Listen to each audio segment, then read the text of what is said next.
that's it for me. Are there any questions? Yes, Matthew. Sure, thanks a lot. Just now at the Security Council stakeout, Ambassador Jafari of Syria said that he's presented a letter. He names 3 incidents in which he says Syrian Army inhaled sarin gas that he attributes to the rebels, and is asking for the inspectors to go to these 3 sites. I wanted to know, I guess, just practically if you've received the letter, but also if this would in any way impact on the Secretary General's statement about 4 days needed, what he makes of it, and I guess just if you can respond to that. Well, first of all, regarding what the Secretary General said about 4 days needed, he was talking about the number of days that are needed, that the inspectors themselves believe they need in order to inspect one particular attack, which is the 21st of August attack on Ghouta. So this is what they want to do in order so they can accomplish their current priority task, which is determining whether or not chemical weapons were used in the Ghouta attack that took place last week. Of course, the inspectors are able and ought to be able to investigate other areas as well. As you're aware, there were 3 other areas that they were considering looking into when they first arrived in the country about a week and a half ago. And so there's always the case that they can investigate other things, including additional requests as they come up. And one quick follow-up. Lakhdar Brahimi, in his press conference in Geneva, said pretty clearly that those who seek to make a military strike or other intervention in Syria should go to the Security Council and take a vote. Is that the Secretary General's position? Well, regarding the Secretary General's position, I'd refer you to what he said today at the Peace Palace. He spoke very extensively on Syria while he was in The Hague. He said a number of things, and I'd refer you to the full speech. But what I can say in part is, for example, that he said, and I quote, "And here in this hall dedicated to the rule of law, I say, let us adhere to the United Nations Charter. To those providing weapons to either side, we must ask, what have those arms achieved but more bloodshed? The military logic has given us a country on the verge of total destruction, a region in chaos, and a global threat. Why add more fuel to the fire? We must pursue all avenues to get the parties to the negotiating table.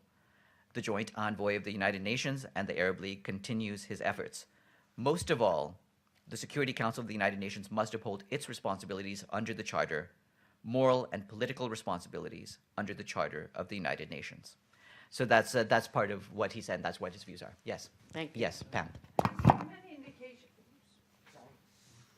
Has there been any indication for him that the Secretary General has been given the U.S. intelligence that on other things like intercepted phone calls that indicate that the Syrian government has been involved in the attack? I don't have any information on that. Yes. Yeah, sure. Yesterday at the State Department, it was said that John Kerry has spoken with the Secretary General. The UK, I think Mr. Hague has as well. I wanted to ask specifically whether the Secretary General has given all of the public talk and planned leaks about a possible strike, has sought to at least get a heads up, given that there's UN personnel in the country. And also, can we get a readout of his calls to these type of individuals about Syria? No, I don't have any readout on those calls. He's been in touch with a wide range of individuals regarding the topic of Syria in recent days, and those contacts continue. We don't have any real readout to provide on it. And what about this staff safety issue? I guess there seems to be a concern if they're still there, and they're very, you could call it speculative, but clearly there's deep thinking in the U.S. administration, at least, of taking a short, sharp military action. Where does it stand? What's his position of sort of giving a heads up so that either the staff that he's in charge of could leave?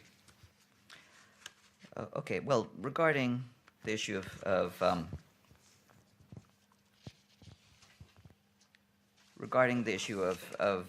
staff safety,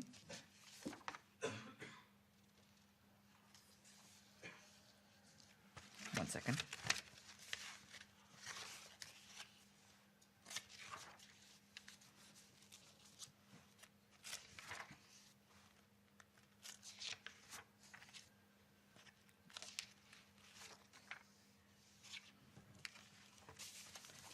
Just bear with me for a second.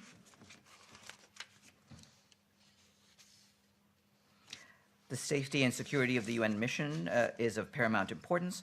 All parties concerned must ensure the safety and security of the UN team on the ground. That's all I have to say on that for now. Yes. Yes.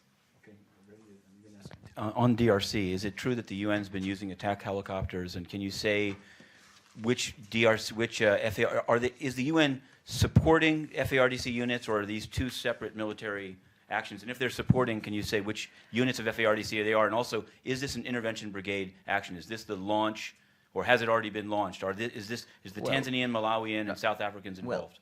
Thanks. Just one more time to repeat something that I've read minutes earlier. Sure. The UN mission, including the intervention brigade, is supporting the Congolese military operations. MONUSCO has delivered mortar and artillery fire and engaged its attack helicopters. The Congolese armed forces has used attack helicopters, battle tanks, and ground forces. The operation is still ongoing.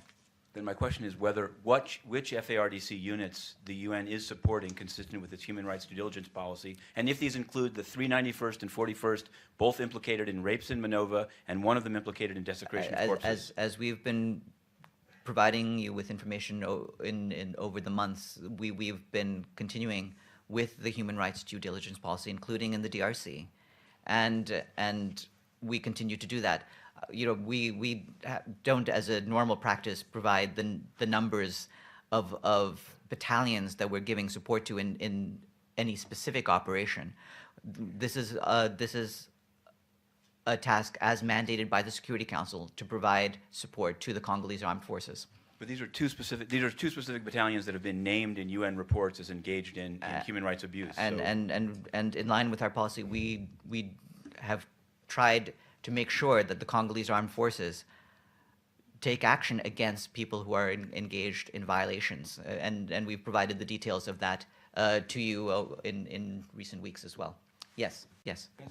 And you may have this or can seek it. There seems to be some dispute about whether the flow of refugees has picked up in the last few days with the talk of military action. I know that some newspapers in Lebanon have reported it. A UNHCR person tweeted that it's not the case. Can we get an answer, hopefully today, from the UN whether, in fact, these flows of refugees have picked up, and if the UN thinks it has anything to do with the threatened military action? Well, UNHCR has been providing information on this, and there was, in fact, a press release that UNHCR put out with the World Food Program when the heads of those two organizations visited Baghdad yesterday, talking about the flow of refugees, including into northern Iraq, into the Kurdistan region. And do you view this as tied into the very open talk about military strikes? We wouldn't speculate about why people are fleeing. That's one. Sure. I've just been meaning to ask this for a couple of days. It has to do with Madagascar. I know that the UN has some involvement, and the election seems to have been postponed, and a number of the candidates ruled illegal, including one that wasn't running, Mark Ravalomanana. So I wanted to know, what does DPA say about this pushing back of the date? Do they think Mr. Raval, the banning of people that were ousted from power, do they think that that's a legitimate thing, and what's going to be their role in trying to resolve the crisis in Madagascar? Well, we don't have any recent reaction to provide, but we'll check with the Department for Political Affairs whether one is needed. Yes.